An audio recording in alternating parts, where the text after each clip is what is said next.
Рада приветствовать на своем канале подписчиков и новых зрителей. Вот-вот уже начнутся весенние работы, да? У меня уже положено начало.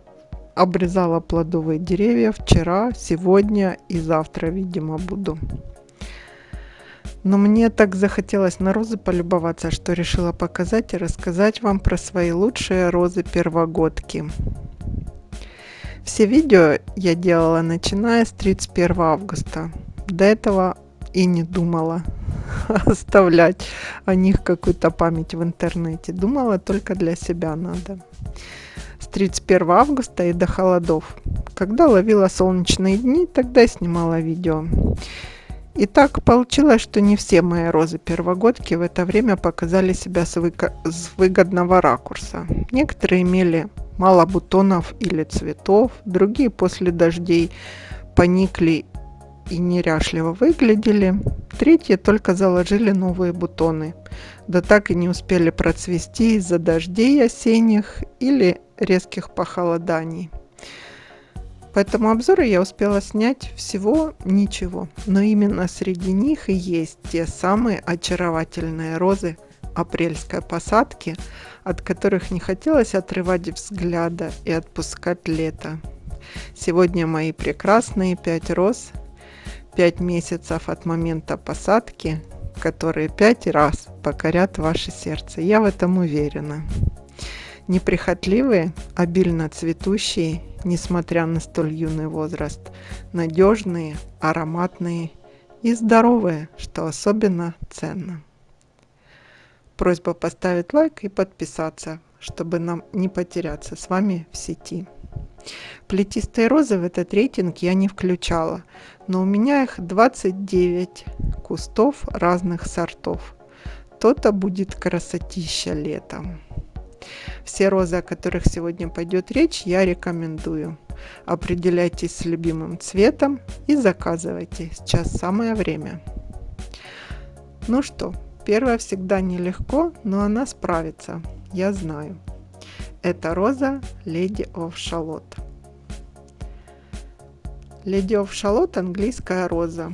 Полный обзор можно посмотреть на моем канале по ссылке. Я вверху закрепила. Отдельно хочу еще про нее сказать, что эта роза по многим рейтингам и отзывам считается, если не самой, то одной из самых выносливых и надежных роз из коллекции ее селекционера Дэвида Остина. В 2009 году она селекционирована. Идеальная роза для новичков-розоводов, таких, например, как я. Куст равномерный. И в высоту, и в ширину чуть больше метра. Но все, конечно же, зависит от климата и ухода за ней. Эта роза отличается морозостойкостью, долгим цветением, крупными лососево-оранжевыми цветами и формирует ветвистый пушистый куст со множеством цветов. Имеет приятный аромат, почти как у шарлотки, яблоки с гвоздикой и чуть-чуть ванили. Представили? Цветок хорошо держит и дождь, и солнышко. Может расти и в полутени. У меня она посажена прямо на прямом солнце.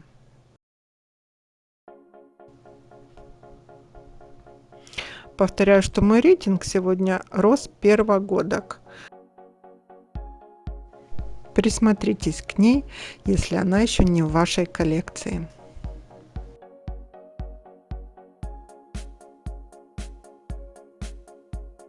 Следующая роза Wildberry, чайно-гибридная, относительно молодая роза селекции Christian Evers, Германия, 2013 года. Имеет розовый цвет с более темным реверсом по закрученным лепесткам.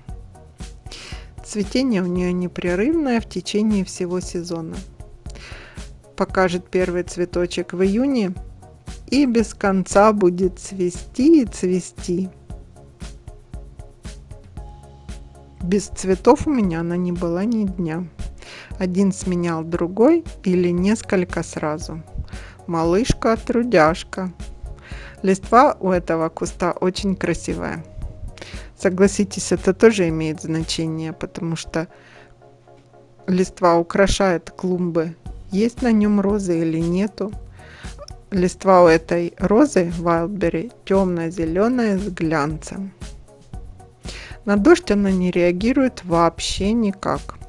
Мне есть с кем сравнить, потому что прямо рядом с ней у меня с двух сторон посажена восхитительная Мириам с плотными, огромными, нежно-розовыми бутонами. Но от дождя она превращается в неряшливую красотку. Именно у Мириам больше всего страдают бутоны и цветы от дождя. Я видела видео, на цветы надевают даже пластиковые стаканчики во время дождя, чтобы сохранить ее невероятно огромные красивые цветы. Летом я ее покажу. А мы про Wildberry. Эта роза имеет невероятный аромат лесных ягод. По отзывам легко чередуется, я еще не пробовала.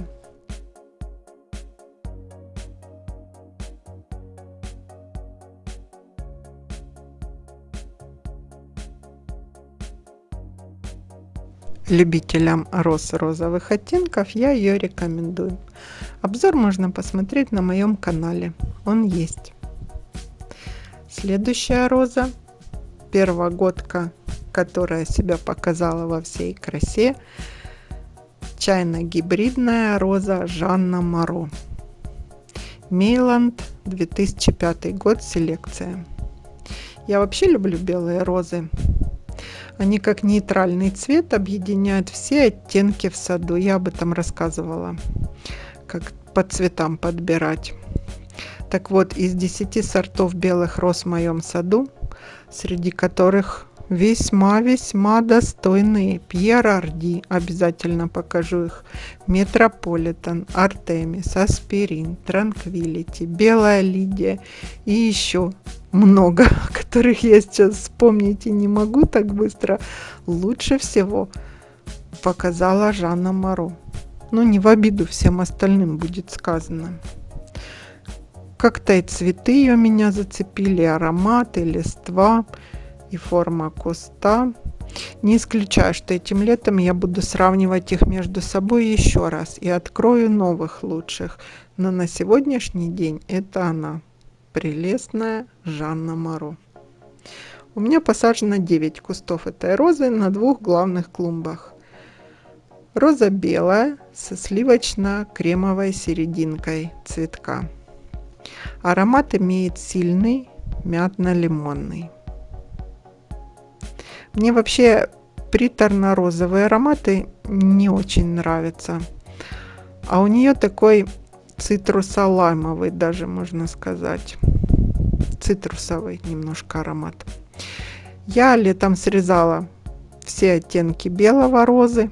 Прямо проходила по саду и срезала. Ставила вазы по всему дому и сравнивала, любовалась. Так вот, у Жанны Моро узнаваемый и более ощутимый аромат.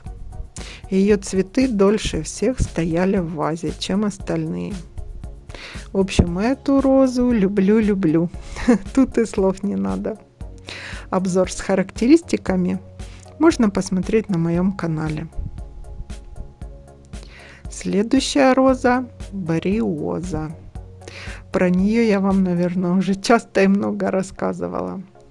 Это Флорибунда, Витторио Барни, Италия, селекция 1990 года. Можно сказать, что это даже какая-то фантастическая роза.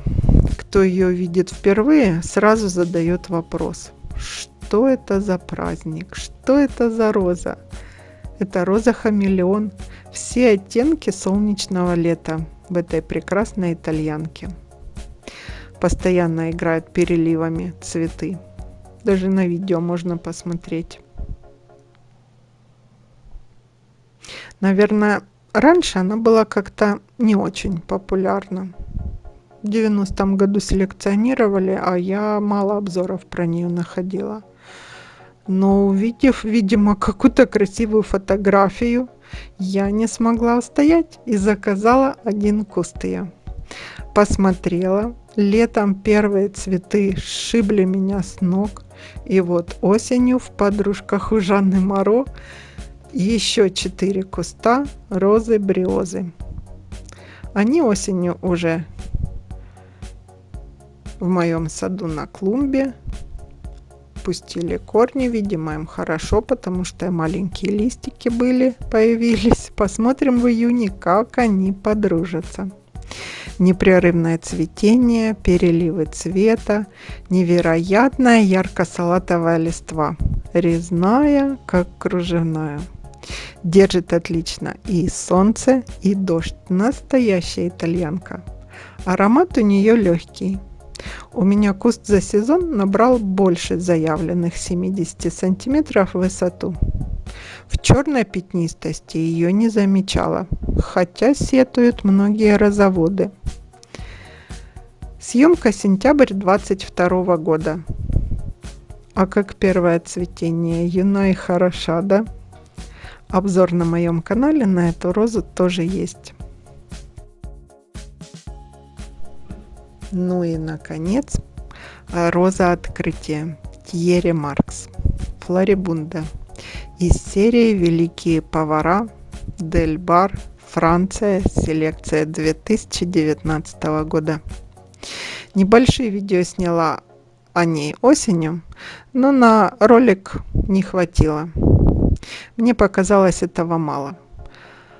Хотя я видела обзоры и с одним цветочком показывали, и все прекрасно. Но я сниму полный обзор ее уже в этом сезоне. Поразила меня эта роза цветом бутонов.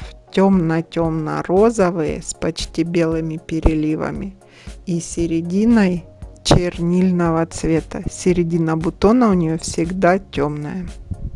И опять же мой любимый аромат цитрусовых: грейпфрут, лимонная трава и лайм. Пока заявила о себе высотой у меня около 80 сантиметров. Посмотрим, что будет в этом сезоне. Не болела. Цвела одиночными, невероятного оттенка темно-лиловых со светлым градиентом цветами. Как и планировала, осенью дозаказала и посадила еще одну Тьерри Маркс на клумбу с чернильного и лилового цвета розами. В библиотеке Розебук об этой розе почти нет информации и отзывов. Будем ждать красоту и любоваться. У меня все. Рейтинг небольшой такой получился, но невероятно красочный. Правда? Если выбрали себе что-то, спрашивайте в комментариях, я отвечу обязательно. И глаз порадовался, и отдохнул, и настроение вроде улучшилось, да? Я люблю красивые обзоры роз сама смотреть. Природа такие чудеса нам